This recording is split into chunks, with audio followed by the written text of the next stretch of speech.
দায়ী হওয়ার জন্য আলেম হওয়া সবসময় জরুরি না। নবী করিম সাল্লাল্লাহু আলাইহি সাল্লাম বলেছেন, আলা লিউবাল্লিগ মিনকুমুশ শাহিদু আল গায়বা, তোমাদের মধ্যে যারা উপস্থিত আছো তারা অনুপস্থিত যারা আছে তাদের কাছে পৌঁছে দাও। বাল্লিগু আন্নি ওয়ালাউ আয়াহ, একটি আয়াতের ইলম যদি কারোর কাছে থাকে তাহলে তিনি সেটা অন্যদের কাছে পৌঁছে দিবেন। আজ বাংলাদেশে দাওয়াতের যে প্রয়োজনীয়তা আছে, দাওয়াতের ময়দানে যে ভয়াবহ দুর্ভিক্ষ চলছে, এই খরা এবং দুর্ভিক্ষ কাটাবার জন্য আমাদের সবাইকে দাওয়াতের কাজের জন্য উপযোগী করে গড়ে তুলে দাওয়াতের ময়দানে আমাদের সবাইকে নামতে হবে ইনশাআল্লাহ। আমরা যারা আছি এখানে জেনারেল শিক্ষিত, তারা অনেকে আলহামদুলিল্লাহ দাওয়াতি কাজ করার জন্য তাদের প্রচণ্ড আগ্রহ লালন করেন। আমি তাদের উদ্দেশ্যে এবং সেই সাথে আমার সমপর্যায়ের কিংবা আমার ছোট ভাই তুল্য যে সমস্ত আলিমরা আছেন তাদেরকে কিছু কথা বলতে চাই, মুরব্বী উলামা ইকরামদের কাছে সবক শোনানোর মতো করি। প্রথমত, আমরা যারা আল্লাহর পথে মানুষকে আহ্বান করতে চাই, এই যুগের সবচেয়ে বড় চ্যালেঞ্জগুলোর মধ্যে থেকে একটা হলো এখলাসের অভাব এবং ঘাটতি। বিশেষ করে মিডিয়ার এই সময়ে এখলাস ধরে রাখার মতো কঠিন আরেকটা কাজ নেই। এই জন্য আমরা যারা আল্লাহর পথে মানুষকে আহ্বান করতে চাই, সবচাইতে সহজ এবং সবচাইতে আমাদের হাতের কাছে নাগালে থাকা যে প্ল্যাটফর্ম, সেটা হলো সোশ্যাল মিডিয়াগুলো। এই সোশ্যাল মিডিয়াগুলোর মাধ্যমে আমরা অনেকে দাওয়াতি কাজ করে থাকি আলহামদুলিল্লাহ। কিন্তু এই সোশ্যাল মিডিয়ার দাওয়াতি কাজের সবচাইতে বড় যে ভয়াবহ দিক, সেটা হলো এখানে এখলাস এনশিওর করা অত্যন্ত কঠিন একটা ব্যাপার হয়ে যায়। তো এই জন্য আমরা যারা দাওয়াতি কাজ করতে চাই, সব কিছুর আগে আমাদের যে বিষয়টি খেয়াল করতে হবে তা হলো, আমি যতটুকু দাওয়াতের কাজ করব ততটুকু করব শুধুমাত্র আল্লাহকে খুশি করবার জন্য, দুনিয়ার কোনো বাহবার জন্য, দুনিয়ার কোনো নাম যশ খ্যাতির জন্য, দুনিয়ার মানুষের কাছ থেকে কোনো প্রাপ্তির আশায় আমার দাওয়াতি কাজ হবে না। এই বিষয়টা আমাদেরকে সব কিছুর আগে নিশ্চিত করতে হবে। কিন্তু মুশকিল হলো যে আমরা যারাই দাওয়াতি কাজ করি, তাদের মধ্যে বিশেষ করে মিডিয়া ভিত্তিক যে দাওয়াতি কাজগুলো হয়, এগুলোতে মানুষের নজরে আসা, মানুষের কাছ থেকে বাহবা পাওয়া, লাইক কমেন্ট গোনা, অনেকে নিজের ফেসবুক পোস্টের লাইক কমেন্ট যেভাবে গোনে, তার পকেটের টাকাও এত গুরুত্বের সাথে গুনছে কিনা সন্দেহ আছে। আমি যদি অনবরত শুধুমাত্র ভক্ত গুনতে থাকি আর আমার ফলোয়ার গুনতে থাকি, আর সোশ্যাল মিডিয়াতে বিশেষ করে 2 লাইনের দাওয়াতি কাজ করে যদি 4 লাইনের ফিডব্যাক মানুষের কাছ থেকে আশা করতে থাকি, তো আমাদের মনে রাখা উচিত, যারা মানুষের কাছ থেকে কিছু পাওয়ার আশায়, পার্থিব উদ্দেশ্যে বাহবা কুড়ানোর জন্য দাওয়াতের কাজ করে, এই শ্রেণীর দায়ী বা এই শ্রেণীর আলেমদেরকে দিয়ে জাহান্নাম উদ্বোধন করার কথা হাদিসে বলা হয়েছে। আল্লাহ তাআলা আমাদের সবাইকে হেফাজত করুন। সম্মানিত উপস্থিতি, আমরা নিজের কাজের যতটা প্রচার প্রসার করি, খুব বেশি অন্যের কাজের প্রচার প্রসার আমাদেরকে করতে দেখা যায় না। এটা এখলাস না থাকার একটা আলামত। তবে সবসময় সে বিষয়টিকে নিশ্চিত করে না, কারণ অনেক সময় দেখা যায় সোশ্যাল মিডিয়াতে আরেকজনের ভিডিও প্রচার করলে নিজের পেজ ক্ষতিগ্রস্ত হয়। সে বিষয়গুলো বাদ দিলে আমরা নিজেরা অন্যদেরকে উদাহরণ হিসাবে উপস্থাপন করি কিনা, নাকি সবসময় শুধুমাত্র নিজের কারামতি জাহির করি, শুধুমাত্র নিজের গল্প যদি বলে বেড়াই, আমি হান করেছি, আমি তান করেছি, আমি এই করেছি, আমি সেই করেছি, তাহলে বুঝতে হবে যে এখলাসের ভয়াবহ ঘাটতি আছে। আজকাল বিশেষ করে আমাদের তরুণ আলেম যারা আছেন, সেই সমস্ত তরুণ আলেমরা নিজেকে জাহির করবার এক প্রাণান্তকর চেষ্টা তাদের মধ্যে দেখা যায়। এমনকি যারা জেনারেল শিক্ষিত ভাই বোনরা আছেন, অনেকে দাওয়াতি কাজে ফিরে আসছেন, এই ময়দানে এসে তারাও দিন শেষে ফেমাস হওয়াটা যেন মূল টার্গেট এবং মূল লক্ষ্য, সেরকম একটা বিষয় দাঁড়িয়ে যাচ্ছে। এই জন্য এত দায়ী আমাদের এই সময়ে, আমরা যদি আজ থেকে 30 বছর 40 বছর আগে চলে যাই, তাহলে এত দায়ী মুসলমান সমাজে ছিল না। এখন দায়ীর সংখ্যা যত বাড়ছে, কিন্তু এখলাসের অভাবের কারণে এত দায়ী থাকা সত্ত্বেও সাধারণ মানুষকে আমরা দ্বীনের দিকে আনতে পারছি না, সাধারণ মানুষকে আমরা আল্লাহমুখী করতে পারছি না। আদর্শবাদী মুসলমান এদেশে সবচেয়ে কম। এদেশে মুসলমানদেরকে আমরা বলি তারা ধর্মপ্রাণ।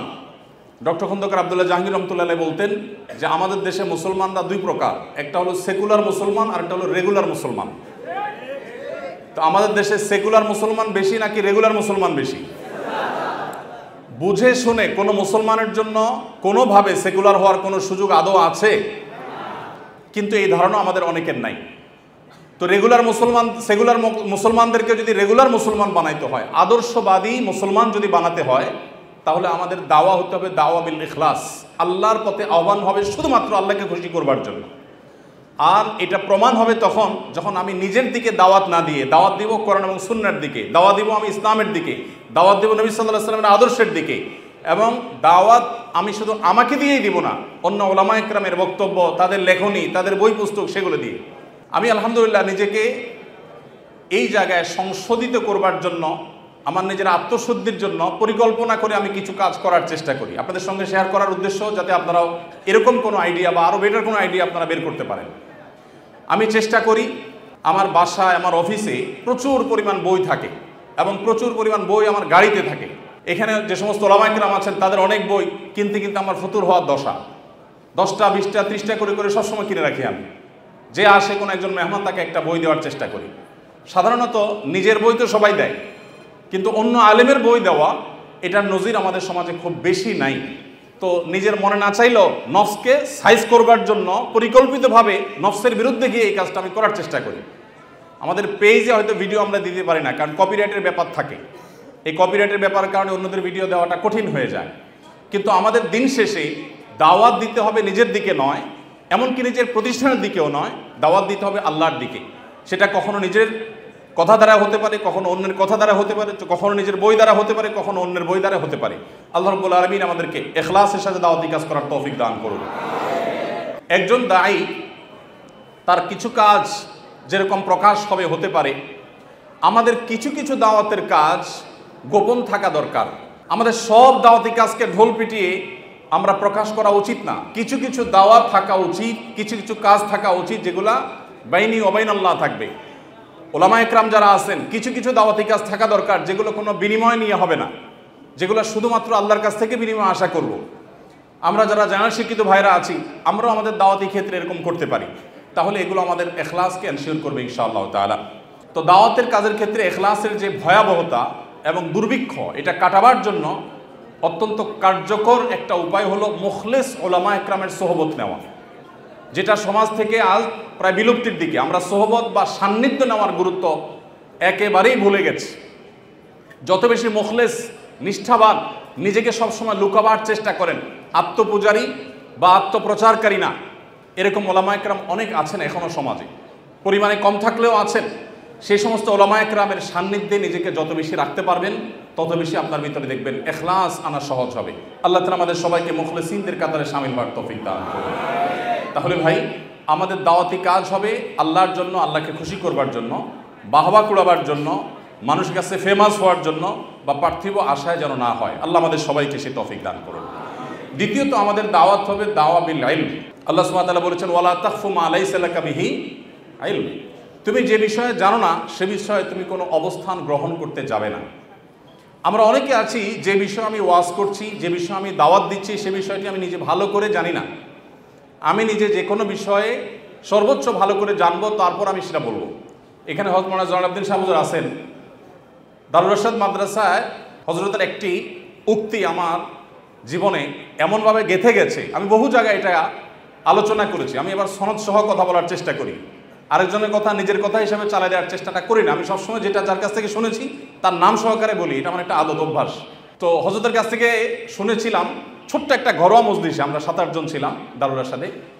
হযরত বলতেছিলেন যে, যেই বিষয়টা জানার জন্য গোটা পৃথিবীর মানুষ মুখিয়ে আছে, ধরুন এমন একটা তথ্য, আমেরিকাতে প্রেসিডেন্ট নির্বাচন হয়েছে, ধরেন আমাদের দেশে একটা জাতীয় নির্বাচনের ফাইনাল ফলাফল প্রকাশ হবে, ঠিক সেই রকম একটা পর্যায়ে দেশের কোটি কোটি মানুষ সবাই অধীর আগ্রহে অপেক্ষা করছে, হাড্ডাহাড্ডি লড়াই হয়েছে, কোন দল জিতেছে জানার জন্য সবাই অপেক্ষমান।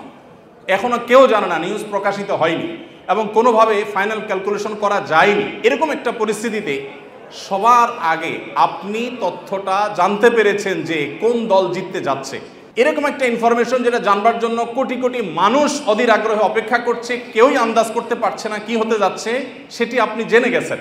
এই জিনিসটাও যখন আপনি মানুষকে বলতে যাবেন বা ফেসবুকে লিখতে যাবেন, তখন বলার সময় এমনভাবে বলার চেষ্টা করবেন যেন আপনি ছাড়া আরও মানুষরা জেনে থাকতে পারে। আপনি এমনভাবে সেটা প্রকাশ করবেন যে হয়তো আপনারা কেউ জেনেও থাকতে পারেন, আমি নিজে চোখে দেখেছি ফাইনাল ক্যালকুলেশন, যেটা মাত্র ঘোষণা হতে যাচ্ছে, পেপার প্রিন্ট আউট হয়ে গেছে, সিগনেচার হয়ে গেছে, সেটা এটা আপনারাও কেউ হয়তো জেনে থাকবেন।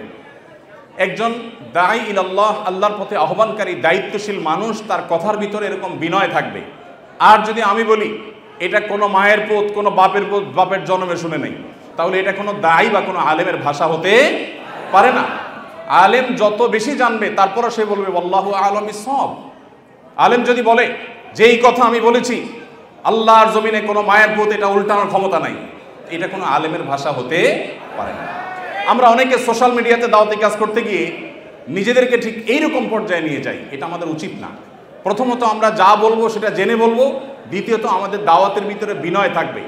আমাদের দাওয়াতি কাজ, বিশেষ করে ফেসবুকের দাওয়াতি কাজ যারা করেন, এই ফেসবুক মুজাহিদ বা ফেসবুক দায়ী যারা, তাদের বড় একটা অংশকে দেখা যায় এখন দাওয়াতি কাজ মানেই তো হলো সোশ্যাল মিডিয়ার দাওয়াত সবচেয়ে বেশি।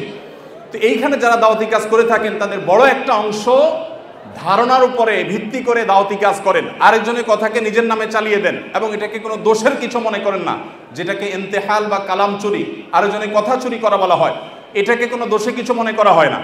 তো দাওয়াতি কাজ যারা করবেন তিনি যা জানবেন সেটাই শুধু বলবেন। আল্লাহ সুবহানাহু ওয়া তাআলা কোরআনে কারিমেও আমাদেরকে এই নির্দেশ করেছেন, তার নবী সাল্লাল্লাহু আলাইহি সাল্লামকে নির্দেশ করেছেন, বাল্লিগ মা উনজিলা ইলাইক, হে রাসূল আপনার কাছে যা নাজিল হয়েছে আপনি সেটার প্রচার করুন, মন গড়া কোনো কথা নয়। সো আমরা যেটা জানবো নিশ্চিতভাবে শুধু সেটার দাওয়াতি কাজ করবো ইনশাআল্লাহ। তৃতীয়ত যে বিষয়টি আমাদের লক্ষ্য করা দরকার তা হলো দাওয়াতের ভাষা হবে অত্যন্ত কোমল এবং নরম। মুফতির ফতোয়া আর দায়ের দাওয়া দুইটা টোন একরকম হবে না। আমরা বেশিরভাগ মানুষ দাওয়াতি কাজ করতে যাই, বিশেষ করে সোশ্যাল মিডিয়াতে, সেটার মুডটা থাকে ঝগড়াটে মুড, মনে হয় যে আমরা ঝগড়া করতে নেমেছি। আমাদের দাওয়াতি কাজে যতটা না দরদ থাকে তার চেয়ে বেশি থাকে জেদ। আমাদের দাওয়াতি কাজে যতটা না মমতা মাখা কথা থাকে তার চাইতে বেশি থাকে হলো জাজমেন্টাল কমেন্ট।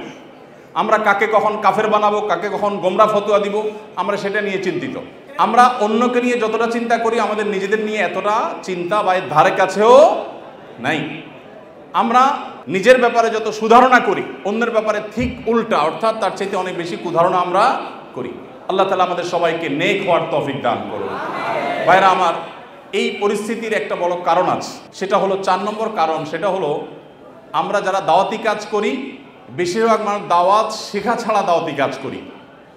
আমি সবসময় বলার চেষ্টা করি যে আমরা তরুণ আলেম যারা আছি অথবা জেনারেল শিক্ষিত ভাই যারা আছেন, সিনিয়র ওলামা একরাম, মুরব্বী, আল্লাহ ভীরু, মুত্তাকি, পরহেজগার, বিচক্ষণ, বিদগ্ধ, সময় সচেতন ওলামা একরামের সরাসরি সান্নিধ্য এবং তত্ত্বাবধান সবসময় থাকা উচিত। এই একটা জিনিসের অভাবে অনেক সম্ভাবনাময় দায়ী তারা অকালে হারিয়ে যান, তারা শেষ হয়ে যান। তাদের দ্বারা উম্মত অনেক বেশি উপকৃত হতে পারত, কিন্তু সেটা হয়ে উঠছে না। হঠাৎ করে তারা একেবারে অনেক বেশি চমকে ওঠেন, আবার হঠাৎ করে তারা নিভে যান। এর অন্যতম কারণ হলো এই জায়গাটা। এজন্য আমি বিনীতভাবে আপনাদেরকে অনুরোধ করতে চাই, আল্লাহর ওয়াস্তে সোশ্যাল মিডিয়াতে যখন দিনের কাজ করবেন, কোরআন এবং হাদিসকে রিপ্রেজেন্ট করবেন, আল্লাহ এবং তার রাসূলের পথে মানুষকে আহ্বান করবেন, আপনার ভুলগুলো ধরার জন্য কোনো একজন বা একাধিক মুরব্বী যেন থাকে, যার কথা আপনি শুনবেন, যার সাথে আপনি পরামর্শ করবেন।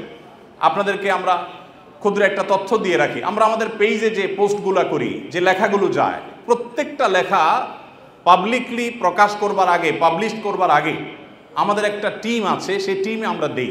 প্রতিটা লাইন, প্রতিটা শব্দ সেখানে চুলচেরা বিশ্লেষণ হয় এবং সেখানে দেখা যায় আমার পেজে আমি লিখব, আমি কোনো একটা বিষয় বলবো, একজন আমাদের সহকর্মী, একজন আলিম বা কোনো একজন গ্রুপের মেম্বার তিনি বললেন না এটা উচিত হবে না, এটা চেঞ্জ করা উচিত বা এটা দেওয়া দরকার নাই, দেখা যায় তার কথাই আমাদেরকে মানতে হয়। অনেকে হয়তো মনে করেন যে র্যান্ডমলি বোধহয় এই লেখাগুলো আমরা দিতে থাকি, জি না, এত সহজ না। প্রতিটা লাইন, প্রতিটা শব্দকে আমরা মশওয়ারা ভিত্তিক বিশ্লেষণ করে তারপরে সেটা আল্লাহর উপর তাওয়াক্কুল করে আমরা দেওয়ার চেষ্টা করি, এরপরও কত ভুলভাল হয়ে যায়। তাহলে আমরা যারা নিজেকে স্বয়ং সম্পূর্ণ মনে করছি, আশরাফ আলী থানভী রহমতুল্লাহ আলাইহি বলতেন, जो अपने आप को मुस्तकिल बिज़ात समझता है वो मुस्तकिल बज़ात है। যে নিজেকে নিজে স্বয়ং সম্পূর্ণ মনে করে, যার কোনো মুরব্বীর প্রয়োজন নাই, যার কোনো গাইডের প্রয়োজন নাই, যে কোনো কারোর তত্ত্বাবধানের প্রয়োজনীয়তা অনুভব করে না, সে আসলে কখনো ভালো দায়ী হতে পারে না। এই জন্য ভাইরা, আমাদের এত দায়ী, এত হাজার হাজার আমাদের ফেসবুক মুজাহিদ, কিবোর্ড মুজাহিদ, এত বেশি আমাদের দাওয়াতি কাজ করা মানুষ আছে, কিন্তু কোয়ালিটি নেই। এর অন্যতম কারণ হলো যে দাওয়াতি কাজ আমরা শেখার চেষ্টা করি না। আমরা মানুষটা 2 টাকার কথা বলি 4 টাকা ওজনের। আমি মানুষটা যতটুকু আমি সে ওজনে কথা বলবো। আমাদের অনেক ভাইরা আছেন, তারা দেখা যায় সলিউশন দেন যে মুসলিম মিল্লাতের কি করা উচিত। গোটা বিশ্ব মুসলিমদের এই মুহূর্তে কি করা উচিত, এই সমাধান দিচ্ছেন কে? দাওয়াতি ফিল্ডে নাবালেগ বাচ্চা ফতোয়া দিচ্ছেন বা সমাধান দিচ্ছেন যে গোটা পৃথিবীর মুসলমানদের এই মুহূর্তে কি করা উচিত, গোটা দেশের আলেমদের এখন কি করা উচিত, এটা গাইডলাইন করতেছেন একজন তরুণ, একজন এখনো পাকাপোক্ত হননি দাওয়াতের ময়দানে এরকম একজন মানুষ। আমি এর আগে বিভিন্ন জায়গায় বলেছি, আমার একটা বক্তব্যকে কেন্দ্র করে আজ থেকে আরো বছর 10 আগে, আরো বেশি হবে বোধ হয় 12-13 বছর আগে, আমার এক বন্ধু একজন বড় ডাক্তার দিনদার, তিনি এক সময় বাম রাজনীতির সাথে জড়িত ছিলেন, পরবর্তীতে আল্লাহ তাকে হেদায়েত দিয়েছেন। তো আমি তার চেম্বারে রোগী হয়ে গেছি, আবার আমাকে স্নেহ করেন, ভালোবাসার মানুষ। তো উনি আমাকে প্রসঙ্গত বললেন, আপনার ওই বক্তব্যটা শুনছি, শুনে আমার কাছে মনে হয়েছে যে পাকার আগে আপনারা মাইকের সামনে চলে আসছেন। এটা আমাকে উনি বললেন, ডাক্তার সাহেব বললেন যে আপনাদের সমস্যা হলো আপনারা হুজুরদের অনেকে আছেন, আপনি সহ, যে আপনারা পাকার আগে মাইকের সামনে চলে আসছেন। উনি কয়েকজন দায়ীর নাম বললেন, ডক্টর আব্দুল্লাহ জাহাঙ্গীর রহমতুল্লাহর কথা বললেন, আর কয়েকজন দায়ীর নাম বললেন ওনারা পাকছেন, তারপরে মাইকের সামনে আসছেন, যার কারণে তাদের কথার ভিতরে সে পোক্ততা বোঝা যেত। অবশ্য তার অনেক বছর পরে ওনার সাথে আমার দেখা হওয়ার পর উনি মুস্কি হাসি দিয়ে বললেন, আপনি এখন একটু পাকছেন বলে মনে হয়। তো উনি যখন এই প্রথম কমেন্টটা করেছিলেন, আমি একটু সেটাকে নেগেটিভলি নিইনি, আমি বরং খুব ভালোভাবে ভাবতে শুরু করলাম যে নিশ্চয়ই কোনো এক জায়গায় ঘাপলা ঘাটতি আছে, নাহলে এই লোকটা আমার মহব্বতের মানুষ, সে কেন এই কমেন্ট করবে। পরে আমি বক্তব্যটা আবার শুনলাম, 2-3 শোনার পর আমার মনে হলো হ্যাঁ এখানে বাড়াবাড়ি আছে, এখানে অনেক বেশি আমি স্ট্রেস দিয়ে ফেলছি, যেটা এভাবে দেওয়া উচিত হয়নি। তো ভাইরা আমার, আপনারা যারা দাওয়াতি কাজ করতে চান, আমি আপনাদেরকে করজোড় করে অনুরোধ করতে চাই, আল্লাহর ওয়াস্তে, যেহেতু এটা দাওয়া কনফারেন্স চলছে, আপনারা অবশ্যই সিনিয়র, বিদগ্ধ, বিচক্ষণ, মুত্তাকি, আল্লাহ ভীরু, নিজের কথা অনুযায়ী আমল করেন, দুনিয়াদার না, এরকম মানুষ একেবারে শেষ হয়ে যায় নাই, এরকম মানুষদের সান্নিধ্য আপনারা সবসময় নেবেন এবং তাদের তত্ত্বাবধানে থেকে দাওয়াতি কাজ করবেন। তারা যদি স্টপ করতে বলেন সেখানে স্টপ হয়ে যাবেন। দেখবেন আমাদের দাওয়াতি কাজে যে পরিমাণ সদস্য বেড়েছে, যত দায়ী এখন আছে, যদি কোয়ালিটিটা এনশিওর করতে পারি, তো আজকের এই পৃথিবীকে পরিবর্তন করা খুব বেশি কঠিন কিছু না ইনশাআল্লাহ। ভাইরা আমার, 5 নম্বর যে বিষয়টি আমি বলতে চাই তা হলো, আমাদের এখন দাওয়া বিল হিকমা, দাওয়া বিল বসিরার খুব বেশি প্রয়োজন। এমন একটা সময় আমরা পার করছি, শয়তানের দিকে যারা আহ্বান করছে, তাদের যে দূরদৃষ্টি, তাদের যে বিচক্ষণতা, তাদের যে প্ল্যান পরিকল্পনা, সেটা আমাদের চাইতে এত বেশি এবং এত গভীরে। আমি শুধুমাত্র ছোট ছোট 2টি এক্সাম্পল দিতে চাই। আমাদের দেশে একটা কথা এখন খুব জোরে সোরে চলছে, খুবই প্রাসঙ্গিক, সেটা হলো বৈষম্য বিরোধী সমাজ গড়তে হবে। এবং বৈষম্য বিরোধী আন্দোলনে এদেশে সাধারণ শিক্ষার্থীদের পাশাপাশি মাদ্রাসা শিক্ষার্থীরা, ওলামা একরাম প্রত্যেকে যার যার জায়গা থেকে ঝাঁপিয়ে পড়েছেন এবং অগণিত হাফেজ আলেম তাদের জীবন তারা বিলিয়ে দিয়েছেন। বহু মাদ্রাসার ছাত্ররা এখনো হসপিটালে কাতরাচ্ছে। কিন্তু অবাক করা বিষয় হলো, যেই বৈষম্য দূর করবার জন্য মানুষ রক্ত দিয়েছে, এখানে মাঝখান থেকে আমরা দেখতে পাচ্ছি যে শয়তানের চক্ররা বৈষম্য দূর করবার নাম দিয়ে তারা সমকামিতা এখানে প্রতিষ্ঠা করবার চেষ্টায় লিপ্ত। আপনারা গতকালকের একটা নিউজ হয়তো অনেকে দেখেছেন, কলকাতার আরজি কর হসপিটালের একজন ডাক্তার, একজন নারীর চিকিৎসক, তার প্রতি পাশবিক নির্যাতন করা হয়েছে এবং তাকে হত্যা করা হয়েছে ভারতে। এটার প্রতিবাদে ঢাকা ইউনিভার্সিটিতে একটা আয়োজন হয়েছে 16 আগস্ট রাতে, এবং সেই আয়োজনে বর্তমান অন্তর্বর্তীকালীন সরকারের একজন উপদেষ্টা, সমাজ কল্যাণ উপদেষ্টা, তিনি উপস্থিত হয়েছেন, এস মুর্শিদ ওনার নাম। তিনি সেখানে উপস্থিত হয়ে তাদেরকে বলেছেন যে তোমরা কিছু দাবি দাওয়া পেশ করো, কিছু দাবি দাওয়া দাও তোমরা, যে দাবি দাওয়াগুলো বাস্তবায়নের জন্য আমরা ঝাঁপায়ে পড়ব। তিনি প্রকাশ করছেন যে আমরা ঝাঁপায়ে পড়ব তোমাদের সেই দাবি দাওয়া বাস্তবায়ন, তোমরা সেগুলো দাও। দাবি দাওয়া তো রেডি ততক্ষণে, তিনি দিতে বলছেন এবং বলছেন যে ঝাঁপায়ে পড়ব আমরা। এবং তিনি আরও কিছু কথা সেখানে বলেছেন, আমি সেগুলোতে আর যাচ্ছি না। তার পুরো কথার খোলাসা হলো যে পুরা তার কাছে যে সরকারি শক্তি আছে, তার পুরো ডিপার্টমেন্ট ঝাঁপায়ে পড়বে সেগুলো বাস্তবায়ন করবার জন্য। শুধু তাদেরকে উৎসাহ দিচ্ছেন, তিনি অনুপ্রাণিত করছেন যে তোমরা সেগুলো দাও। তারা দিয়েছে। তারা কি দিয়েছে? 13টা দফা বা দাবি দিয়েছে। এই 13টা দফা দাবির ভিতরে আমি যদি একটু পড়ে শোনাবার চেষ্টা করি, একটা দাবি ছিল 3 নম্বরের, সেটা হলো ধর্ম, গোত্র এবং বর্ণের ঊর্ধ্বে গিয়ে প্রতিটি লিঙ্গের মানুষের সম্পত্তিতে সমান অধিকার দিতে হবে। এটা আমাদের প্রচলিত আইন বিরুদ্ধ যেমন, তেমনি এদেশের সংখ্যাগরিষ্ঠ মানুষ মুসলমানদের কোরআনে কারিমের সুস্পষ্ট বিধানের হুবহু বিপরীত। এর আগে বিভিন্ন সরকার যেটা চেষ্টা করেছে, করতে পারে নাই। এখন বৈষম্য দূর করবার নাম দিয়ে কলকাতায় হয়েছে কি আর তারা দাবি করছে কি? কলকাতায় হয়েছে, একজন নারী চিকিৎসক পাশবিক নির্যাতনের শিকার হয়েছেন, তাকে খুন করা হয়েছে। পৃথিবীতে মুসলমানরা নারীদের অধিকার নিয়ে যখন কথা বলেছে, তখন আজকালকার নারীবাদীদের জন্ম হয়নি। মুহাম্মদ সাল্লাল্লাহু আলাইহি সাল্লাম যখন নারী অধিকার নিয়ে কথা বলেছেন, তখন এই নারীবাদীদের 14 গোষ্ঠীর কারোর জন্ম হয় নাই। যেখানে মেয়ে হিসেবে জন্মগ্রহণ করলে জীবন্ত পুঁতে ফেলা হতো, যেখানে মেয়ে হিসেবে জন্মগ্রহণ করা অপরাধ ছিল, সেই সমাজে নারীকে শুধুমাত্র মুক্তই করেননি নবী সাল্লাল্লাহু আলাইহি সাল্লাম, শুধুমাত্র মৃত্যুর হাত থেকে রক্ষাই করেননি, নারীকে আকাশের উচ্চতায় তুলে দিয়ে গেছেন। কোনো বাবা মা যদি দুটি কন্যা সন্তানকে সঠিকভাবে যথাযথভাবে লালন পালন করে, তার জন্য জান্নাতের গ্যারান্টি দিয়েছেন। তার বিপরীতে 1 ডজন ছেলে সন্তান পালন করলেও এই সুসংবাদের কথা নবী সাল্লাল্লাহু আলাইহি সাল্লাম বলেন নাই। সেই মুসলমানদেরকে যদি নারীদের অধিকারের সবক শোনাতে আসা হয়, তো সেটা দুর্ভাগ্যজনক বিষয় ছাড়া কিছুই না। ভাইরা আমার, এখানে আপনারা দেখতে পাচ্ছেন, হয়েছে একজন নারী চিকিৎসকের প্রতি জুলুম নির্যাতন, সেটার প্রতিবাদ হবে, কিভাবে তার জুলুম থেকে রক্ষা করা যায় সেটা বলা হবে। দাবি হচ্ছে কি দেখেন, প্রায় সবগুলো দাবি সম্পূর্ণ অপ্রাসঙ্গিক। তার মানে একটা সুনির্দিষ্ট এজেন্ডা বাস্তবায়ন করবার জন্য ইচ্ছাকৃতভাবে অপ্রাসঙ্গিকভাবে এই সমস্ত দাবিগুলো তারা তুলে আনছে। এর ভিতরে একটা হলো, দেখেন যেটা বললাম, ধর্ম গোত্র বর্ণের ঊর্ধ্বে উঠে, মানে কোরআনের বিধানকে সাইডে রেখে বাদ দিয়ে সকল লিঙ্গের মানুষের সম অধিকার। এখানে একটা যদি দেখেন, সকল লিঙ্গের মিনিংটা কি? সকল লিঙ্গ মানে কি? নারী পুরুষ? জি না, মূলত সমকামিতার কথা সরাসরি না বলে এই যে সকল লিঙ্গ, তারপরে যে আপনার জেন্ডার ডাইভার্সিটি, জেন্ডার বৈচিত্র্য, লিঙ্গ বৈচিত্র্য, এগুলো সবগুলোর মিনিং হলো যে এখানে তারা সমকামিতাকেও একটা লিঙ্গ হিসাবে, সমকামীদেরকে একটা লিঙ্গ হিসাবে, ট্রান্সজেন্ডারদেরকে একটা লিঙ্গ হিসাবে এখানে প্রবেশ করাচ্ছে, সরাসরি বলছে না। তো যাই হোক, এখানে কোরআন কারীমের আয়াতের বিধান থেকে আমাদেরকে, সারা দেশের মানুষকে সরে আসার জন্য আহ্বান করছেন। এই দেশে ছাত্ররা বৈষম্য বিরোধী, কোটা বিরোধী আন্দোলন করেছে কি কোরআন কারীমকে পরিবর্তন করবার জন্য? কোরআনের বিধানকে উল্টাবার জন্য মুসলমানরা রক্ত দিয়েছে? কিন্তু তারা তো সেই দাবি করছে। আমাদের ছাত্রদের, আমাদের মুসলমানদের রক্তকে তারা কিসের বিনিময়ে বিক্রি করছে দেখেন। দ্বিতীয় দাবি দেখেন, ইউনিফর্ম ফ্যামিলি কোড চালু এবং তার বাস্তবায়ন করতে হবে।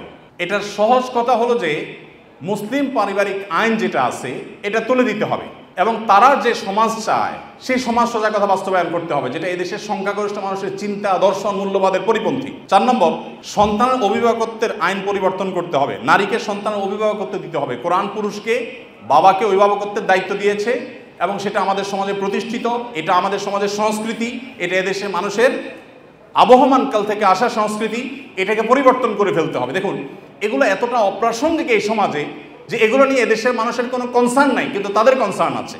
এরপরে দেখেন 7 নম্বর হলো, নারী, আদিবাসী, প্রতিবন্ধী এবং ভিন্ন লৈঙ্গিক পরিচয়ের মানুষকে, দেখেন নারী আসছে, আদিবাসী আসছে, প্রতিবন্ধী আসছে, এরপরে আবার নারীর পরে আবার ভিন্ন লৈঙ্গিক পরিচয়ের মানুষ বলতে কি বোঝানো হয়? পুরুষ এবং মহিলা ছাড়া ভিন্ন লিঙ্গ এর পরিচয় দেয় যারা, তারা কারা? ট্রান্সজেন্ডার। আরো সহজ করে বলতে গেলে সমকামী। কারণ একজন পুরুষ যখন নিজেকে নারী ঘোষণা করে, তখন তিনি আরেকটা পুরুষের সাথে বিয়ে বসে, কারণ তিনি ঘোষণা করছেন নিজেকে নারী, এখন একটা পুরুষের সাথে বিয়ে বসেন। যখন একটা ছেলেকে বিয়ে করেন তিনি, তখন আগে থেকেই তো তিনি পুরুষ, এখন একটা ছেলেকে বিয়ে করলেন, তাহলে সমান সমান কি দাঁড়ালো? সমকামী। তো এই সমকামিতা এদেশে মানুষকে গিলানো সহজ হবে না, সেজন্য এই সমস্ত শব্দের মায়ের পেশ তারা দিচ্ছে। আপনি দেখেন প্রতিটা দফায় হয়েছে কলকাতায় কি, আর তারা দাবি করছে কি। তো এই যে ব্যাপারটা দেখেন, এখানে তারা বলছে যে নারী, আদিবাসী, প্রতিবন্ধী এবং ভিন্ন লৈঙ্গিক পরিচয়ের মানুষদের প্রতিনিধিত্বের জন্য যৌক্তিক অনুপাতে কোটা বরাদ্দ দিতে হবে। যে কোটা বিলুপ্তির জন্য এত কিছু, সেই ছাত্রদের করা সরকারের উপদেষ্টা এখন কোটা চাচ্ছেন সমকামীদের জন্য।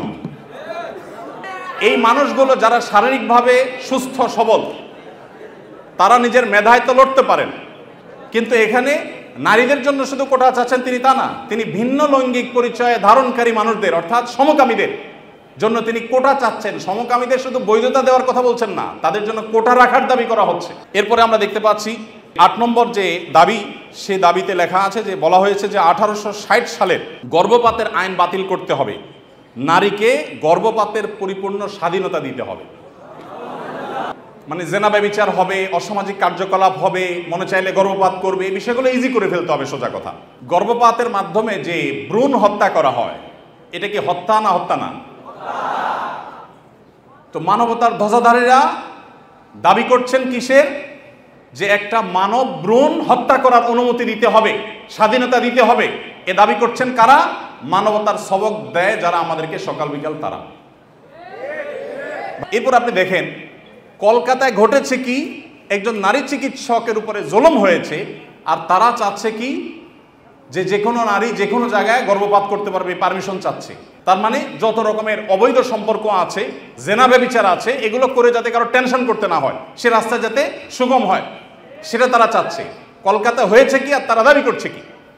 আচ্ছা, এরপরে দেখেন 9 নম্বর দাবি করেছে তারা, নারী এবং লৈঙ্গিক বৈচিত্র্যের মানুষের জন্য সমান কর্মসংস্থানের সুযোগ দিতে হবে এবং নিরাপদ কর্মসংস্থানের নিশ্চয়তা দিতে হবে। তার মানে নারী এবং লৈঙ্গিক বৈচিত্র্যের মানুষদের কথা বলা হচ্ছে এখানে। পুরুষ তো আছেই, মহিলা পুরুষের বাদে আবার বিভিন্ন লৈঙ্গিক পরিচয়ের ধারণকারী মানুষদের জন্য কর্মসংস্থানে বিশেষভাবে তাদের জন্য সুযোগ দিতে হবে, পরিবেশ করতে হবে। তার মানে কি নারী পুরুষ ছাড়া কি আছে? ট্রান্সজেন্ডার বা সমকামী। যদি আপনি বলেন না আমি এখানে তৃতীয় লিঙ্গ বুঝেছি, তাহলে তৃতীয় লিঙ্গ বলতে আপনার সমস্যা কি? লৈঙ্গিক বৈচিত্র্য শব্দ বলতে কতগুলো অক্ষর ব্যবহার করতে হয়েছে, উচ্চারণ করাও তো একটু কঠিন। আপনি তৃতীয় লিঙ্গে বলতে সমস্যা কোথায়? হিজড়া বলতে যদি আপনি না চান, না বললেন। তৃতীয় লিঙ্গ তো আমাদের দেশের স্বীকৃত ভাষা, সংবিধানের ভাষা, তাহলে সেটা ব্যবহার করতে অসুবিধা কোথায়? তার মানে এটা তাদের উদ্দেশ্য না। আমি তো দায়িত্ব নিয়ে বলতে পারি এটা তাদের উদ্দেশ্য। তাদের উদ্দেশ্য হলো সমকামী বা ট্রান্সজেন্ডারদেরকে তারা সমাজে প্রতিষ্ঠা করবার অপচেষ্টায়। ভাইরা আমার, এখনো দেশের কিছুই ঠিক হয় নাই, কত জটিল অবস্থা। এখনো পুলিশ ভালো করে তাদের কাজে যোগদান করতে পারেনি, এখনো স্থবিরতা আছে, স্টাবল হচ্ছে না। সবাই সর্বাত্মক সহায়তা করছে, আমরা সবাই সহায়তা করছি। এই শুরুতে এসেই দেখেন তারা একটা পর একটা দফা দিচ্ছে এবং সেখানে এদের দফার সাথে দফা দেওয়ার জন্য, দাবি দেওয়ার জন্য উপদেষ্টা মহোদয় তাদেরকে বলছেন এবং বলছেন ঝাঁপিয়ে পড়বেন তিনি এই দাবিগুলো বাস্তবায়ন করবার জন্য। এরপরে 10 নম্বর দাবি দেখেন, প্রতিটি ভিন্ন ভিন্ন লৈঙ্গিক পরিচয়ের মানুষের রাষ্ট্রীয় পরিচয়পত্রে তার লৈঙ্গিক পরিচয়ের স্বীকৃতি থাকতে হবে। তার মানে পুরুষ মহিলা ট্রান্সজেন্ডার বা সমকামী এটা থাকতে হবে। পুরুষ মহিলা তো আছেই, তাহলে প্রতিটি লৈঙ্গিক পরিচয় ধারণকারী মানে কি বোঝাচ্ছেন আপনি? আপনি বলেন যে পুরুষ মহিলা হিজড়া বা তৃতীয় লিঙ্গ, এটা তো হয়ে যায়, কিন্তু প্রত্যেকটা মানে কি? প্রত্যেকটা লিঙ্গ পরিচয় ধারণকারী মানুষের মিনিং হলো এটা। বিগত আমলে আমাদের স্কুলে, এমনকি আলিয়া মাদ্রাসার পাঠ্যপুস্তকে যে পাতায় পাতায়, লাইনে লাইনে, পৃষ্ঠায় পৃষ্ঠায় যে সমকামিতার কুশিক্ষা, এই অপসংস্কৃতি এবং বস্তা পচা সস্তা এই চিন্তাধারা এবং বিকৃত ব্যবস্থাপনাকে যারা এই সমাজে পুশ করার চেষ্টা করছে, আমাদের সমাজে এর বাইরে হাজারটা বিষয় আছে, সেগুলো নিয়ে তাদের কোনো মাথা ব্যথা নেই। আবার সেই একই জিনিসের পদধ্বনি আমরা এখনই শুনতে পাচ্ছি। 11 নম্বর দাবি ছিল তাদের, সব ধরনের লৈঙ্গিক বৈষম্যকারী আইন বাতিল করতে হবে। সব ধরনের লৈঙ্গিক বৈষম্যকারী আইন বাতিল করতে হবে। ওই যে মেয়েদের ছেলেদের মিরাসের যে আইন আছে সেটা বাতিল করতে হবে। তারপরে যায় আপনার সমকামীদের বিরুদ্ধে আমাদের দেশে আইন রয়েছে, আপনারা জানেন, সমকামীদের লিপ্ত হলে 2 বছর কারাদণ্ডের কথা বলা আছে, সেগুলো বাতিল করতে হবে। এই যে দাবিগুলো আছে, আপনারা এবার মিলান যে কলকাতাতে একজন নারী চিকিৎসক তিনি জুলুমের শিকার হয়েছেন, তার সেই জুলুমের বিরুদ্ধে সর্বকণ্ঠে আমরা শতকণ্ঠে প্রতিবাদ জানাবো, কিন্তু এখানে প্রতিবাদ জানাতে গিয়ে দাবি যেগুলো তোলা হচ্ছে সবগুলো হলো সমকামী এবং ট্রান্সজেন্ডারদের জন্য দাবি। এই যে ষড়যন্ত্র, এটা আমাদের দেশে নতুন না। যারাই যখন আসে বিদেশিদের টাকা পয়সা ফান্ড পেয়ে তারা সেগুলোকে এই দেশে পুশ করার অপচেষ্টায় লিপ্ত থাকে। তারা জানে না এদেশের ওলামা একরাম তাদের শেষ রক্তবিন্দু থাকা পর্যন্ত এ সকল অনাচারের বিরুদ্ধে তারা কথা বলে যাবেন। এদেশের ওলামা একরাম, এদেশের দিনদার মানুষের কোনোদিন এটা বাস্তবায়ন হতে দিবে না। মালয়েশিয়ানরা যদি সমকামীদের যে সিম্বল, তাদের যে রংধনুর সিম্বল, সেই কালারগুলো, সেই 6 কালার, এগুলো যদি কেউ কোনো পোশাকে, আশাকে, ঘড়িতে, কোনো কিছুতে ধারণ করে, আমি যদি ভুল না বলে থাকি, না জেনে থাকি, তাহলে 3 বছর কারাদণ্ডের কথা বলা আছে। তো মালয়েশিয়ান গভর্নমেন্ট যদি এটার বিরুদ্ধে এত শক্ত অবস্থানে থাকার পরেও তারা উন্নতির চরম শিখরে পৌঁছে যায়, আমরা তাদের কাছে চাকর হওয়ার জন্য লালায়িত থাকি, তাহলে এরা আমাদেরকে কোথায় নিয়ে যেতে চায়? একজন উপদেষ্টা মহোদয় তিনি এদেশের সকল ধর্মের মানুষের কাছে ঘৃণিত একটা বিষয়কে সমাজে স্টাবলিশ করবার জন্য রীতিমতো প্রকাশ্যে এখন তারা নেমেছেন। এখন একজন আলেম হিসাবে, একজন দায়ী হিসাবে আমাদের বুদ্ধিবৃত্তিকভাবে এই সকল ষড়যন্ত্র মোকাবেলা করতে হবে। আমরা এদেশের বৈষম্যের বিরুদ্ধে, যত প্রকার বৈষম্য আছে সেই বৈষম্যের বিরুদ্ধে ওলামা একরাম কথা বলেছেন। সবচেয়ে বেশি বৈষম্যের শিকার তো আলেম সমাজের দেশে। আলেমদের চাইতে, দাড়ি টুপি এবং হিজাবের চাইতে বেশি বৈষম্য এদেশে কার প্রতি হয়েছে? আমাদের এই সমাজে শুধুমাত্র এই স্বাধীনতার পর থেকে না, ব্রিটিশ আমল থেকে শুরু হয়েছে। ওলামা একরাম এবং দিনদার মানুষ তারা এই সমাজের সবচেয়ে নিগৃহীত, সবচেয়ে নিষ্পেষিত। একটা বাজেট ঘোষণার পর বাজেট নিয়ে কেমন বাজেট হয়েছে, বাজেট ভাবনা জানতে চায় বিভিন্ন মিডিয়াগুলো। আপনি জানেন টকশো যেরকম হয়, অনেক সময় দেখা যায় বাহিরে তারা সাধারণ মানুষের, জনমানুষের বাজেট ভাবনা তারা জানতে চায়। একজন রিকশাওয়ালাকেও জিজ্ঞাসা করে, রিকশাওয়ালা ভাই, এই যে বাজেট সম্পর্কে আপনার কোনো মন্তব্য আছে কিনা? কিন্তু আপনারা অবাক হবেন, আজ পর্যন্ত বাজেট নিয়ে কোনো আলেমের বক্তব্য কোনো মিডিয়া আমার জানা মতে জানতে চাই নাই যে আলেমদের ভাবনা কি। আলেমদের কোনো ভাবনা থাকতে পারে না? এদেশে 3.25 লক্ষ মসজিদ, 3.25 লক্ষ মসজিদের প্রত্যেকটা মসজিদে যদি 150 করে মুসল্লি থাকে, তাহলে 3.25 লক্ষ মসজিদের ইমাম সাহেবরা, আলেমরা তারা কমপক্ষে 4 কোটি মানুষের নেতৃত্ব দিচ্ছেন। এত বিশাল জনগোষ্ঠীর মানুষকে ইগনোর করতে করতে করতে করতে আপনারা একেবারে দেয়ালে পিঠ ঠেকিয়ে দিয়েছেন। সময়ত ভাইরা আমার, আপনারা দেখেছেন যে ঢাকা বিশ্ববিদ্যালয়ের একজন শিক্ষক, তিনি রমজান মাসে বিশ্ববিদ্যালয়ের শিক্ষার্থীদেরকে বিশ্ববিদ্যালয় আঙ্গিনায়, যে বিশ্ববিদ্যালয় জায়গা দান করেছে একজন মুসলমান নবাব, যে বিশ্ববিদ্যালয় চলে বেশিরভাগ মুসলমানদের করের টাকায়, সেই বিশ্ববিদ্যালয় মুসলমানদের জায়গায়, মুসলমানদের টাকা, বেশিরভাগ মুসলমানদের টাকা যেখানে, সেখানে সেই প্রতিষ্ঠানে কোরআনে কারীম তেলাওয়াত করা হয়েছে। তার জন্য শোকজ যিনি জারি করেছেন, তাকে আজকে শিক্ষার্থীরা যে কোরআনে কারীমের তেলাওয়াত শুনিয়েছেন তার কক্ষে গিয়ে, আপনারা দেখেছেন। অবাক করা বিষয় কি জানেন? এদেশের এক শ্রেণীর মিডিয়া এটাকে নিয়ে সমালোচনা করে বলছে যে জোর করে কোরআন শোনানো তো ঠিক না। নীতিবাক্য শুনেছেন? জোর করে কোরআন শোনানো ঠিক না, মনে হয় যে জোর করে আয়নাঘরে নিছে। যারা জোর করে আয়নাঘরে নেওয়ার বিরুদ্ধে কোনোদিন একটা শব্দ বলতে পারে নাই, তারা এখন আল্লাহর কালাম শুনাইছে একজন মুসলমান দাবিদার মানুষকে, কোনো হিন্দুকেও শোনায় নাই, সেটার বিরুদ্ধে তারা প্রতিবাদ করতেছে জোর করে কোরআন তেলাওয়াত করা ঠিক না। তাহলে জোর করে কোরআন তেলাওয়াত বন্ধ করা ঠিক আছে? রমজানে যখন কোরআন তেলাওয়াত করতে দেওয়া হয় নাই, সেখানে শোকজ জারি করা হয়েছে, সেটা ঠিক ছিল? তাহলে তুমি নিজের বেলায় খুব অধিকারের পরে সোচ্চার, অন্যের বেলায় একেবারে সোচ্চার না। দেখুন, আমাদেরকে মানবাধিকারের কথা বলা হয়, আমরাও মানবাধিকারের কথা বলি, কিন্তু আমরা মানবাধিকার বলতে মিন করি একটা, ওরা মানবাধিকার বলতে মিন করে সমকামিতা, সমকামীদের অধিকার। আমরা বৈষম্য বিরোধী বলতে চাই, সমাজে হিন্দুদের প্রতি কোনো বৈষম্য হবে না, খ্রিস্টানদের প্রতি কোনো বৈষম্য হবে না, নারীদের প্রতি কোনো বৈষম্য হবে না, কারোর প্রতি কোনো বৈষম্য হবে না, হুজুর শ্রেণীপতির বৈষম্য হবে না। দাঁড়িয়ে আছে তাহলে সে চাকরির জন্য অনুপযুক্ত বিবেচনা করা হবে, দায়ের কারণে এই বৈষম্য হবে না। টুপি আছে, হিজাব আছে, সেজন্য সে ভার্সিটিতে চান্স পাবে না বা তার প্রতি বৈষম্যমূলক আচরণ করা হবে, এগুলো থাকবে না। এদেশে মানুষ এই বৈষম্য দূর করতে চায়, আর ওরা আছে এদেশে সমকামীদের অধিকার প্রতিষ্ঠা করে তথাকথিত বৈষম্য দূর করার জন্য। আমাদের বৈষম্য বিরোধী চেতনা আর তাদের বৈষম্য বিরোধী চেতনা এক না। আমাদের বলতে এখানে আমি হুজুর শ্রেণী কথা বলছি না, এদেশের সর্বস্তরের মানুষ যদি গণভোট নেওয়া হয়, সমকামিতাকে এদেশে অধিকার হিসেবে এই বিকৃত যৌনতা চর্চা করে আমেরিকাতে, পৃথিবীর উন্নত দেশগুলোতে যে পরিমাণ ধ্বংস ডেকে এনেছে, সেখানকার রাস্তা রাস্তা অভিভাবকরা নেমেছে প্রতিবাদ করবার জন্য। আপনার একটা ভিডিও, ভাইরাল একটা ভিডিও দেখেছেন, কোনো একটা গণমাধ্যমের কোনো একটা টকশো বা টেলিভিশনের কোনো একটা প্রোগ্রামে বাবার সামনে তার ট্রান্সজেন্ডার একটা মেয়ে আসছে, দেখে ছেলে ছিল সে, সম্ভবত মেয়ে হয়ে গেছে, সেই চিত্র দেখে বাবা যে হাওমাও করে কেঁদেছেন, গোটা পৃথিবীর মানুষের বিবেকে আঘাত করেছে। এই বিকৃত যৌনাচারের যারা প্রবর্তক, যারা ধ্বজাধারী, এরা ওই বিকৃত জিনিসটাকে আমাদের দেশে প্রবেশ করাবার অপচেষ্টায় লিপ্ত আছে। এরা জানে না যে এই স্বপ্ন এই দেশের মানুষ আসলে কখনো বাস্তবায়ন হতে দিবে না।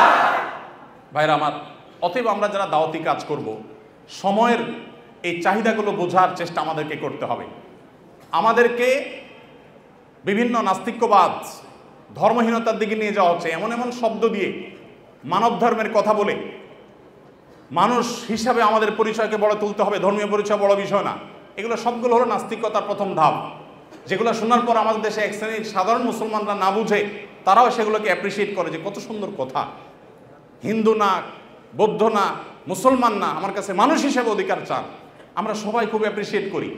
দিন শেষে এটা যে নাস্তিক্যবাদের প্রতি আহ্বান, এটা যে তথাকথিত মানব ধর্মের সেই বস্তা পচা সস্তা আহ্বান, এটা আমরা অনেকে বুঝতে পারছি। এই জন্য ভাইরা, যারা দাওয়াতি ফিল্ডে কাজ করবেন, আল্লাহর পথে মানুষকে আহ্বান করবেন, বিচক্ষণতার সাথে এবং দূরদৃষ্টির সাথে এই কাজটা সম্পাদন করতে হবে। এই জন্যই তো প্রশিক্ষণের প্রয়োজন, এই জন্যই শেখার প্রয়োজন, এই জন্যই বোঝার প্রয়োজন। আল্লাহ তাআলা আমাদের সবাইকে সেই যোগ্যতা দান করুন। ভাইরা আমার, যত রকমের ষড়যন্ত্র আছে সেগুলো আমাদেরকে খুব গভীরভাবে উপলব্ধি করতে হবে এবং সেগুলোর বিরুদ্ধে আমাদের প্রত্যেককে সামাজিক সচেতনতা গড়ে তুলতে হবে। এদেশে মানুষ এতটাই ধর্মপ্রাণ যে দ্বীনের কারণে ওলামায়ে কেরামের প্রতি রাষ্ট্রযন্ত্রের কোনো ক্ষেত্রে বৈষম্য কিংবা কোনো ক্ষেত্রে এক শ্রেণীর মিডিয়ার বৈষম্য থাকলেও এদেশের সাধারণ মানুষের অন্তরের গহীনে ওলামায়ে কেরাম অবস্থান করেন। একজন আলেমকে যে সম্মান, যে রেসপেক্ট সাধারণ মানুষ করে, কোনো পলিটিশিয়ানকে, কোনো পদস্থ কর্মকর্তাকে তিনি যত বড়ই হন না কেন, অন্তরের গভীর থেকে প্রকৃত যে ভালোবাসা থেকে যে শ্রদ্ধাটা হয়, সেই শ্রদ্ধাটা কখনো এদেশে মানুষ অন্য কাউকে নিবেদন করে না। ওলামায়ে কেরামের প্রতি যে ভালোবাসা তাদের আছে, আমি আশা করব দায়িত্বশীলরা সেই বিষয়গুলো মাথায় রাখবেন। এখানে বিদেশিদের কোনো এজেন্ডা তারা পুশ করার অপচেষ্টায় যারা লিপ্ত যেন না হন, সেটা বিনীতভাবে তাদেরকে অনুরোধ করতে চাই। এগুলো যদি করা হয়, এদেশের কোনো মানুষ সেটাকে সহ্য করবে না ইনশাআল্লাহ তাআলা। তাদের যদি সৎ সাহস থাকে, তারা সমকামিতাকে বৈধতা দেওয়ার জন্য আইন করার ব্যাপারে গণভোট করুক। আমার তো মনে হয় না যে 1% ভোটও তাদের পক্ষে পড়ার জন্য সম্ভাবনা আছে। ভাইরা আমার, অতএব এই যে যারা আমাদেরকে মত প্রকাশের স্বাধীনতার কথা বলে এবং সবক শিখায়, তারাই যদি আমাদেরকে এমন জিনিস চাপায় দেয় যেটা এদেশের কোনো মানুষ বিশ্বাস করে না, তাহলে এর চাইতে বড় বাক স্বাধীনতা হরমার কি হতে পারে।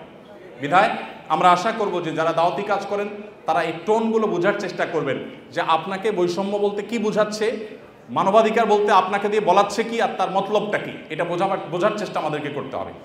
এরপর যে পয়েন্টটা বলবো তা হলো, দাওয়াতি কাজ যারা আমরা করবো ইনশাআল্লাহ, দাওয়াতি ফিল্ডে যারাই কাজ করবো ইনশাআল্লাহ, তারা সবসময় একটা জিনিস মাথায় রাখবো যে পুরুষদের পাশাপাশি আমাদের অনেক মেয়েদের মধ্যে দায়ী তৈরি করতে হবে। আমাদের দেশে নারীদের মধ্যে দাওয়াতি কাজ করবার মতো সেরকম মহিলা দায়ী, উপযুক্ত দায়ী নাই। আয়েশা রাদিয়াল্লাহু তাআলা আনহার কাছে অন্যান্য মেয়েরা দিন শিখবার জন্য আসতেন। অনেক আলেম আছেন, তার স্ত্রীকে পর্যন্ত তিনি এতটুকু যোগ্যতা গড়ে তোলেন নাই, এতটা যোগ্যতা সৃষ্টি করে দেন নাই যে তিনি আশপাশের মহিলাদেরকে, তার বিল্ডিংয়ে থাকা মহিলাদেরকে অ্যাটলিস্ট দাওয়াতি কাজ করবেন, আল্লাহর পথে আহ্বান করবেন। আমাদের মা বোনদের, বিশেষ করে এদেশে মা বোনদের দিনের প্রতি যে আগ্রহ, যদি আমরা আজকে উপযুক্ত মহিলা দায়ী সেরকম তৈরি করতে পারতাম, এবং অবশ্যই মহিলাদের দাওয়াতি কাজে শরীয়তের যে বাইন্ডিংসগুলো আছে, শারায়াতগুলো আছে, সেগুলো মেনটেন করে যদি করা যেত, এই সমাজের চেহারা পরিবর্তন হয়ে যেত। আমাদের আসুন্নাহ ফাউন্ডেশনে আমাদের মা বোনদের যে অংশগ্রহণ, মা বোনদের যে আগ্রহ ভালো ভালো কাজে, সেটা বেশ অনেকগুলো প্রজেক্টে আমরা দেখেছি পুরুষদের চাইতে অনেক বেশি। আমরা অনেকগুলো ইসলামী জ্ঞানের প্রতিযোগিতা আয়োজন করি, আপনারা জানেন, সেখানে হাজার হাজার মানুষ অংশগ্রহণ করেন। প্রত্যেকবার আমরা দেখি মেয়েরা সবসময় অংশগ্রহণকারীর সংখ্যায় সবচেয়ে এগিয়ে থাকে এবং ভালো ভালো পুরস্কারগুলো তারাই বেশিরভাগ ক্ষেত্রে জিতে। অতএব আমাদের মা বোনদের জন্য দায়ী গড়ে তোলার কাজ আমাদেরকে করতে হবে। আমাদের স্ত্রী, আমাদের বোন, আমাদের মা, তাদেরকে দ্বীনের বেসিক বিষয়গুলো শেখাতে হবে এবং ওলামায়ে কেরামদের তত্ত্বাবধানে তাদেরকে দায়ী হিসাবে গড়ে তুলতে হবে। আবার দাওয়াতি কাজের জন্য শরিয়ার বাইন্ডিং, শরিয়ার নীতিমালাকে লঙ্ঘন করে এক জেলা থেকে আরেক জায়গায় মাহরাম ছাড়া বা যাচ্ছে তা খুশি করে সংসার স্বামী সব ত্যাগ করে করবেন তিনি, সেই দাওয়াতের কথা আমি বলছি না, কিন্তু বেসিক দাওয়াতি কাজ আমাদের মা বোনদেরকে করতে হবে এবং তাদেরকেও সেরকম ক্যাপাবল করে আমাদেরকে গড়ে তুলতে হবে। আল্লাহ তো আমাদের সবাইকে সেই তৌফিক দান করুন। আমি আবারও বলছি, আমরা যারা দাওয়াতি কাজ করব, প্রথমত আমাদের ইখলাস দরকার, আল্লাহকে খুশি করার উদ্দেশ্য থাকা দরকার, নিয়তটা সহি হওয়া দরকার, আমাদের সস্তা কোনো উদ্দেশ্য যেন না হয় সে বিষয়টি মাথায় রাখতে হবে। দ্বিতীয়ত, আমাদেরকে দাওয়াত দিতে হবে জেনে শুনে। আমরা যে বিষয়ে দাওয়াত দিব সে বিষয়ে খুব ভালো করে জেনে দাওয়াত দিব, না জেনে বা সামান্য ধারণার ভিত্তিতে কোনো দাওয়াত দিব না। তৃতীয়ত, আমাদের দাওয়াতের ভাষা হবে অত্যন্ত কোমল। বিশেষ করে সোশ্যাল মিডিয়াতে যে পরিমাণ গালিগালাজ অনেক টুপি দাড়ি ধারণকারী, প্রোফাইল পিকচার ধারণকারী অনেকে করে থাকেন, সেটা আমাদের রীতিমতো লজ্জার কারণ হয়। বিশেষ করে এক হুজুরের ভক্ত হয়ে অন্য হুজুরের গোষ্ঠী উদ্ধার করার সময় আমাদের মুখ দিয়ে কি বের হয় কি বের না হয় সেটা বলে আসলে শেষ করা যায় না। ডক্টর খন্দকার আব্দুল্লাহ জাহাঙ্গীর রহমতুল্লাহ এটা কথা বলতেন। স্যার বলতেন যে এই দেশের মানুষের কাছে যদি আল্লাহ জান্নাত জাহান্নামের ফয়সালার জিম্মাদারে দিতেন, তাহলে জান্নাত পুরোটাই খালি থাকতো, কেন খালি থাকতো? কারণ একজনের মতে আরেকজন জাহান্নামী, আবার তার মতে এ জাহান্নামী, তাহলে উভয় গড়ে জাহান্নামী, জান্নাত খালি থেকে যেত। তো আমরা এই যে জাজমেন্টাল কমেন্ট বেশি করি, কাজের কাজ কম করি। আমাদের দাওয়াত হইতে হবে অত্যন্ত বিনয়ের সাথে, এখলাসের সাথে, তাকওয়ার সাথে, কোমলতার সাথে। আল্লাহ আমাদেরকে সেই তৌফিক দান করুন। এরপরে যে বিষয়টি খেয়াল করতে হবে তা হলো দাওয়াতি কাজ শিখতে হবে। আমি যতটুকু দাওয়াতি কাজ করবো ততটুকু শিখবো, এবং আমার কোনো না কোনো মুরব্বী, তত্ত্বাবধানকারী, কোনো না কোনো বিচক্ষণ ব্যক্তি আমার পেছন থেকে আমাকে গাইড করবেন, শাসন করবেন, আমার ভুল ধরিয়ে দিবেন, সেই ব্যবস্থাপনা আমার রাখতে হবে। এর পাশাপাশি যেটি বলবো তা হলো দাওয়াত হবে বিচক্ষণতার সাথে, বিদগ্ধভাবে এবং বসিরতের সাথে, অন্তর্দৃষ্টির সাথে। চলমান পরিস্থিতি কি হচ্ছে, আমার কি করা উচিত, সেটা বুঝে শুনে আমাকে পদক্ষেপ নিতে হবে। আমার শব্দ চয়ন, আমার উপস্থাপন, সব কিছু এটার সাথে সংশ্লিষ্ট বিষয়। তারপরে যেটি বলেছি তা হলো দাওয়াতি কাজের জন্য আমাদের মা বোনদেরকে উপযুক্ত করে তুলতে হবে, গড়ে তুলতে হবে। তারা এক একজন যাতে অন্যান্য নারীদের মধ্যে শরীয়তের উসুল এবং জওয়াবেত, শরায়েত এগুলো মেনটেন করে তারা যেন দাওয়াতি কাজ করতে পারেন। আল্লাহ রাব্বুল আলামিন আমাদের সবাইকে সেরকম যোগ্য দাঈ ইলাল্লাহ হওয়ার তৌফিক দান করুন। আল্লাহ নবীর রেখে যাওয়া দিনকে আমরা মানুষের দ্বারে দ্বারে, ঘরে ঘরে, গোটা পৃথিবীতে যেন আমরা সর্বোত্তম উপায়ে পৌঁছে দিতে পারি। আল্লাহ তাআলা আমাদের সবাইকে সেরকম ক্যাপাবল এবং যোগ্য হওয়ার তৌফিক দান করুন। জাযাকুমুল্লাহ খাইর ওয়া আখিরু দাওয়ানা আলহামদুলিল্লাহি রাব্বিল আলামিন।